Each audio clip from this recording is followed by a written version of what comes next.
Hey everybody, welcome back. We know we had some connectivity problems on the last one, so we're trying to go live again, and we'll hope it'll all work. You're with the American Battlefield Trust. This is Antietam 159, and we're trying to bring you less known spots of Antietam, and I think this is also one of them. I don't think a lot of people come here. I'm Garry Adelman, the American Battlefield Trust. We've got Chris White temporarily behind the camera, Annalise shooting, and a bunch of other guests with us today, one of whom you'll meet in just a few minutes. So we are standing just north of the Cornfield or Stark Avenues. Neither of those were here during the battle. You are looking northward toward the David R. Miller farm. You might be able to see some of those buildings up there. In other words, on September 17th in the morning, you're looking toward the Union position where Joseph Hooker's 1st Corps was positioned. And as we said in the last video, they made a general movement over here along the Hagerstown Pike that you might be able to see off to your left and in and through the cornfield around there. So that's the general axis going on here. This is terrible fighting. I mean, we're talking about 4 hours of continual slaughter going on around the cornfield, on what we call the epicenter south of it,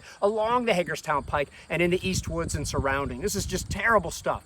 And one of the things that you like to stand here to do, because I don't think a lot of people come over from the cornfield or up from the Hagerstown Pike to see it, is, that there's Alexander Gardner took one of his northernmost photos here on September probably 20th, 1862. You can see a burial party burying some of the soldiers that were here. It's hard to tell on all of them, but we definitely have some Union soldiers among them here. And I think I have a close-up of this because, I mean, imagine, you've just fought this bloodiest day in American history, and then you're a burial crew, whether you involved in the fighting or not. This is just a stunning photo, and it was taken from right here. You could look at the work of William A. Frazanito, where he pinpoints all this, and partly he uses one of the Miller Farm buildings. You can't see it in this picture, off in the distance, and that's the barn you see right there. So we can use these photos somehow. If you can see a photo of 12, 15, killed, then you can imagine 4 wounded for every killed, and you start to get an idea of what this might have looked like. Now, there's all sorts of fighting going on here, and we're going to talk about that as we go along, both with Chris White and our next guest, Kevin Pawlak. So Kevin is a licensed battlefield guide here at the Antietam National Battlefield. I've known him for at least 5 years. You've seen him on our videos already. And man, if I try to guess where he's working right now, I think he works for Prince William County. You got it. Okay, I got it right, at the Bristow Station Battlefield. Come on, Kevin, tell us one of the vignettes of the story not a lot of people hear about. Kevin? Thank you, Garry. So we're here to talk about with Battery B, that you can see the guns behind us representing the guns of Battery B, the 4th United States Artillery, that are involved in the action. They're part of the Union 1st Corps, so they're involved in the action here along the Hagerstown Pike and the cornfield itself. One of the Union batteries that will lose the heaviest of any battery on the battlefield here on September 17th of 1862, but they're also well known for one of the best human interest stories that takes place here at Antietam, and that's the story of Johnny Cook, who was a 15-year-old bugler. He was a newspaper boy from Ohio, outside of Cincinnati, while he was, or before the war rather, and then while here, the Texas Brigade, part of John Bell Hood's division, as they are surging up the Hagerstown Turnpike, gets within incredibly close range of those guns that you see there behind us. It's a very close quarters action. Some of the guns, when those guns go off, they lift some of the fence rails of the Hagerstown Pike over 30 feet in the air. A lot of the artillerymen are taking casualties, and one of them that goes down is the captain of the battery, Joseph Campbell. And so as a 15-year-old bugler, Cook is instructed to take Campbell back to safety, probably somewhere behind the Miller barn there, back to safety. And then without orders, Cook returns to the battery, and he helps his comrades to load and fire the guns in the face of Hood's division, Georgians, and some South Carolinians and some Texans as well that are positioned along the Hagerstown Turnpike. And so for his heroics that day, Cook is eventually going to be awarded the Medal of Honor, and he's one of the youngest to ever receive the Medal of Honor for his actions, not just here at Antietam, but all time throughout the history of the United States military overall. So Cook is really an incredible story. He will survive the Civil War. He goes on to serve in the Army for quite a few years afterwards as well, and then is ultimately going to be buried in Arlington National Cemetery. But he's really gets a start, if you will, into his military career here with the heroics that he performs here 159 years ago and a couple of hours ago beyond that. I think Chris is going to come on now. All right. It's the round robin this That's morning. right. Thanks, Kevin. We just threw Kevin right in front of the camera, so thanks for coming out. We hope that an Antietam guide might know something about Antietam, and he proved us right. So we're standing along the side of the Hagerstown Pike. Now, we're actually standing between a few different roads today. Off to my right is the modern-day Hagerstown Pike. That's the bypass that would not have been here in 1862. We also have Stark Avenue. This would be some of the avenues that would have been coming through here, placed here by the War Department. And by the Early Battlefield Commission. And then we also have the real Hagerstown Pike. This will be the axis of advance, essentially, for the First Corps. This is what they're going to be using to head down towards the Dunker Church, which is behind the camera. The West Woods are directly behind the camera, Philadelphia Brigade Park, and then you would get down to that Dunker Church. Remember, we talked in our last video. If you watched our last video, be sure to go back and check it out. We have the Union First Corps moving down in this direction. We have Confederates off to our right. Those are John Pelham and his guns enfilading, coming in on the side of the Union First Corps. Eventually, those guns will move from Nicodemus Heights down to Hauser's Ridge, just kind of sliding down as the Union Army moves further south. These guns will move down as well. So, at the same time, off to my left, we'll start to see the Union 12th Corps arrive. 12th Corps is going to come in second here, as it were, in the Union order of battle. 12th Corps is commanded by Joseph Mansfield. He is one of the oldest generals here on the battlefield. He's going to be cutting kind of diagonally across the fields towards where we're standing, eventually heading down towards the West Woods, Dunker Church, in that area, which we'll talk about in one of our future videos. We'll really get into that. But he's going to have his guys in a very compact formation. This compact formation, a lot of people will give him guff for, as well as Edwin Sumner, the 2nd Corps commander, who will lead a division into the West Woods in a very compact formation. And they're saying it's very stupid to do this. Put all your guys into one big column. Well, the thing is, these are two of the oldest generals on the battlefield. And where are they going to learn this from? They're going to learn this from the wars of Napoleon. Napoleon made many assaults this way. He also is going to deploy his army this way, as will the Prussians, as will all the major European armies, mimicking what's going on. So as these guys are coming across the field, one of the reasons they're going to be in these more compact formations is because that was the easiest way to move through woodlots. We talked about in our first video of the East Woods. We have the West Woods, and if you're going to be moving through woodlots, that's one of the easier ways to move through. Also, you can then deploy into a battle line very easily. You can move men to the left, to the right, you can refront. So at first, at first looks, it's like, man, this is stupid. Was it the right decision in the end? No, and we'll talk about that more later. But the reason that they're doing this, remember, we're using antiquated tactics to come across these fields. And Napoleon will say it himself, columns will not break positions, artillery will. And here at Antietam, with more than 500 pieces of artillery on the battlefield, artillery is going to play a major role on the battlefield. Something I like to point out as well is Antietam was created on what's called the Antietam Plan. The Antietam Plan for this battlefield preservation, which the American Battlefield Trust will do, is counter to what's called the Chickamauga Plan. The Battle of Chickamauga takes place in 1863, almost a year to the day after Antietam. But Chickamauga is the first national military park created in 1890. And Chickamauga, what ends up happening there is we want to build this battlefield. How are we going to do that? We're going to go out and buy as many acres as we can. 8,000 acres are initially authorized, and eventually about 5,200 acres will be purchased. But unfortunately, because the government and others are going out to find that, hey, there's land out here in Georgia and it's pretty cheap, let's go buy it and then jack up the prices on the government, we have land speculators that show up. So by the time Antietam comes around, they're like, no, we're not doing that. We're not going out and buying this whole battlefield. What they'll end up doing are putting in avenues like Stark Avenue behind us, Cornfield Avenue, these other avenues, and the park will have this road. They'll own maybe 20 feet off the side of it, but the rest of this land is always going to be battlefield. So it's never going to, it's always going to be farmland. So it's never going to be threatened. Well, progress moves forward, and what ends up happening is we have to start preserving these battlefields, and that's where the American Battlefield Trust, the Safe Historic Antietam Foundation, and others come in to start to expand this battlefield. If you looked at what it looked like in 1988 versus what it looks like today, it's night and day on a land map. Also, I like to point out here, the veterans wanted to mark this battlefield. One of the things that they're going to do are actually put in, like we have behind us, these iron tablets. They're actually produced in Chattanooga, Tennessee, and shipped out here to Antietam. But you'll see iron tablets for every one of the units out here on the battlefield, Union and Confederate, written by mostly veterans themselves, very informational, saying this is what happened here, this is who fought here, this is where they went. Some of them have different, some units have many of these out here because they move around a lot. Each one of them are numbered, so you can actually see the numbered series. They're over on the Shepherdstown battlefield as well. They also put up signs that simply tell you you're at the Cornfield.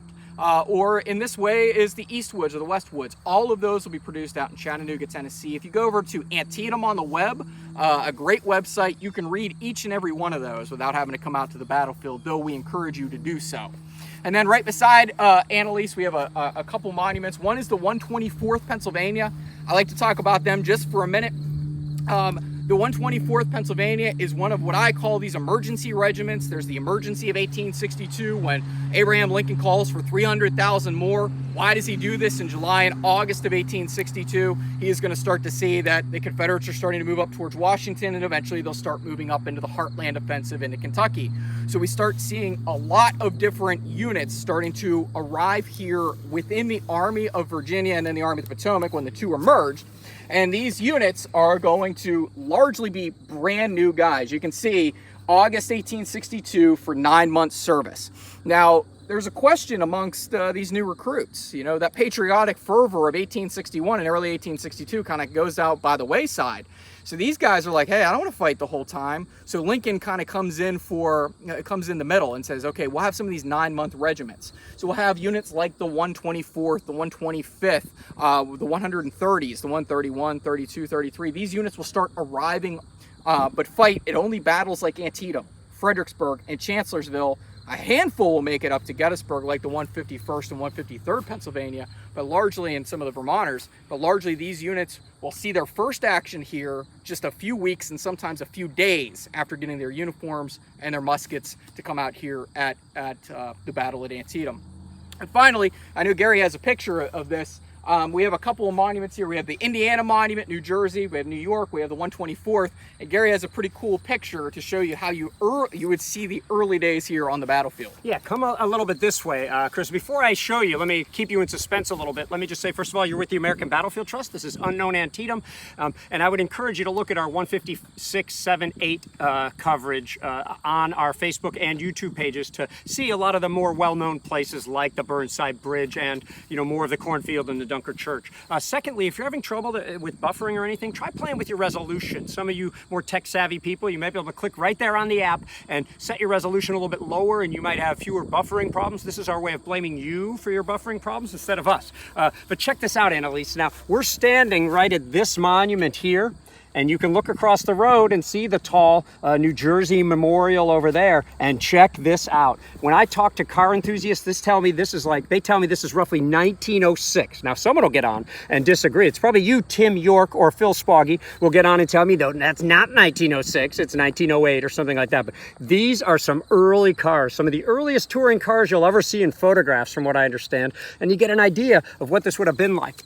I really want to talk about one more battle thing, and I think Chris wants to come on and do one more thing too. So I already mentioned this in the last video. This is the Hagerstown Pike. We know that the Iron Brigade came along the Hagerstown Pike. At some point, Louisianians under William E. Stark are going to occupy that fence right over my shoulder over there, okay? And some of the Iron Brigade, I think the 5th Wisconsin maybe, is going to pivot toward them, and they're engaged in a firefight on either side of the Hagerstown Pike there. But Stark's in a good position, that is, until more of Doubleday's troops, specifically Patrick's brigade, is going to move around through this field here, or up into threatening that field. So they're going to get onto their flank and behind them, and that is why you see the terrible photos you do, the 5 photographs taken along the Hagerstown Pike. And by the way, we are standing right there atop that rise. So this is, you know, one of the most famous photos of the Civil War. There are 4 other photos showing Confederate soldiers, Louisianians all, mangled in death. You know, and again, remember, 4 wounded for every soldier killed. So,